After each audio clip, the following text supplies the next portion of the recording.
this tutorial, I will demonstrate a method to conceal your Instagram posts, stories, or reels from public view without deleting them.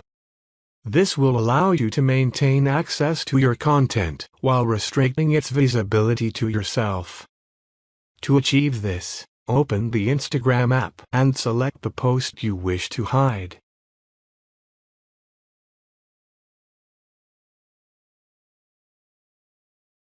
Tap on the three dots icon and choose Archive from the options.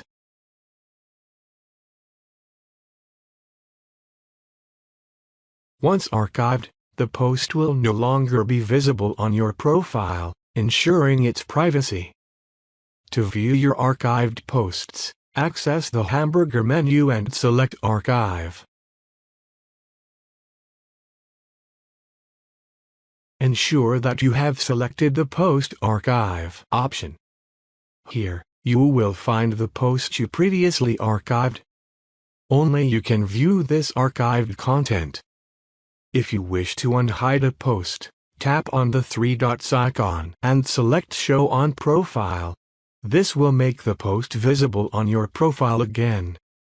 By following these steps, you can effectively hide your Instagram posts, stories, or reels from public view without permanently deleting them.